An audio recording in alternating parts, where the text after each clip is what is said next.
Bonjour et bienvenue dans cette nouvelle vidéo, une vidéo intégralement consacrée aux deux liseuses Kindle les moins chères, la liseuse Kindle et la nouvelle liseuse Kindle Paperwhite qui, vous savez, a un écran un peu plus grand. Alors la première chose, évidemment, c'est de vous abonner à la chaîne si vous aimez son contenu, si vous êtes intéressé par les liseuses, par les e-books et par la lecture numérique. Et je vous rappelle, comme à chaque vidéo, qu'il y a des liens dans la description, donc des liens en particulier qui mènent vers des articles consacrés à ces liseuses, des liens pour acheter ces liseuses, mais également un lien vers la newsletter du site qui vous permet de recevoir régulièrement des réductions. Et donc ça tombe bien, aujourd'hui c'est le Black Friday, donc il y a évidemment des réductions très importantes sur ces liseuses. Et si vous regardez cette vidéo dans quelques jours, quelques mois après le Black Friday, vous inquiétez pas, allez quand même consulter les liens, parce qu'il y a peut-être des réductions sur des autres liseuses ou même sur ces liseuses. Alors, pourquoi je fais un comparatif sur ces liseuses? Tout simplement parce que la Kindle, de base, c'est la liseuse la moins chère actuellement disponible sur le marché, et que pour 60 € de plus, on a cette nouvelle liseuse Kindle Paperwhite. Donc en gros, la question c'est pas de savoir quelle est la meilleure liseuse, puisque vous vous doutez que c'est la liseuse la plus chère, mais plutôt de savoir par rapport à vos besoins si vous ne pouvez pas vous contenter de cette liseuse disponible pour environ 80 € hors réduction. Alors la première différence c'est que on a une liseuse ici Kindle de 6 pouces et une liseuse ici de 6,8 pouces. Et vous le voyez, même si sur le papier c'est pas énorme, en vérité celle-là elle est bien plus confortable. Donc la première chose que je peux vous conseiller, c'est que si vous cherchez le confort, la lecture, un plus bel écran, c'est évidemment vers la liseuse la plus chère que vous allez vous tourner. Mais donc, dans quel cas acheter cette liseuse-là? Alors, le premier cas que je vois, c'est tout simplement si vous n'avez pas beaucoup d'argent et que vous souhaitez lire des e-books. Rassurez-vous, ce n'est pas parce que c'est une liseuse pas chère que c'est une mauvaise machine. Bien au contraire, elle fonctionne très bien. Et vous voyez dans la vidéo que toutes les fonctionnalités sont bien présentes au niveau de l'ajustement des caractères, que la liseuse est quand même assez rapide pour une liseuse pas chère et qu'elle vous permet de lire parfaitement vos e-books.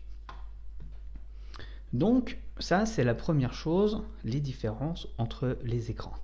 Il y a aussi d'autres différences et il y en a une assez importante, c'est que cette liseuse ici, la Kindle Paperwhite, est étanche.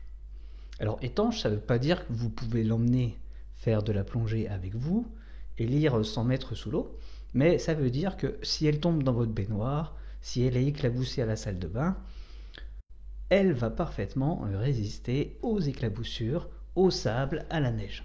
Et donc ça en fait une liseuse très intéressante si vous voyagez beaucoup et si vous voulez l'emmener avec vous en vacances. Donc ce qui veut dire que cette liseuse-là, elle n'est pas forcément faite pour voyager. Donc ça, c'est la petite liseuse Kindle la moins chère. Mais ça veut également dire que si vous souhaitez simplement avoir une liseuse posée sur la table de nuit pour lire le soir, vous n'avez pas besoin d'acheter une liseuse très chère, puisqu'elle sera en sécurité, posée chez vous, et qu'elle sera parfaitement adaptée à la lecture dans votre maison. Donc comme vous le voyez, en fait le choix il penche clairement en faveur de la Kindle Paperwhite. Mais il y a aussi un autre cas de figure que je voudrais présenter, c'est que si vous avez envie de faire un beau cadeau à un lecteur, une lectrice qui n'est pas encore équipé, et ben la Kindle de base, ça peut être un petit cadeau sympathique, ou même un beau cadeau sympathique qui ne vous ruinera pas. Et donc ça peut être un cadeau qui fait plaisir et qui vous permettra de ne pas dépenser une fortune dans un appareil électronique, surtout si vous n'êtes pas certain que la personne va apprécier la lecture numérique, puisqu'on sait aujourd'hui encore qu'il y a des gens qui préfèrent lire sur livre papier, et ça peut se comprendre parfaitement. Donc, en conclusion, comment faire son choix? Voici les deux liseuses. La première chose à voir, c'est si vous n'avez pas beaucoup d'argent, prenez ici la Kindle pas chère. Elle conviendra parfaitement, c'est encore une bonne liseuse. Vous pouvez consulter d'autres vidéos sur cette liseuse sur la chaîne. Il y en a une que j'ai fait il y a quelques mois. Et même si c'est une liseuse qui est sortie il y a à peu près 2 ans aujourd'hui, ça reste une très bonne machine de lecture. Si vous voulez vraiment lire maintenant dans d'excellentes conditions, la Kindle Paperwhite est sans doute la machine qu'il vous faut.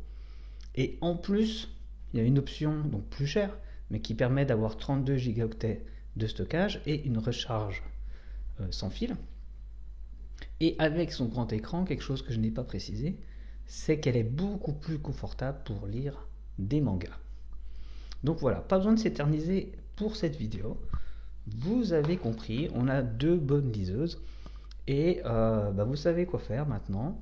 Si vous voulez vous offrir une machine de lecture numérique ou si vous voulez offrir une liseuse à quelqu'un, vous pourrez faire votre choix. Mais surtout, n'oubliez pas qu'il n'y a pas que Kindle dans la vie. Il y a également les liseuses Kobo. Et je vous invite à aller voir toutes les vidéos consacrées aux différentes marques de liseuses qui sont sur la chaîne. Il y a particulièrement la Kobo Libra 2 aujourd'hui, qui est vraiment une excellente machine de lecture et qui vient concurrencer sans problème cette Kindle Paperwhite et qui pour moi est même une meilleure liseuse. Donc allez voir tout ça. En attendant, je vous dis bonne lecture et à bientôt.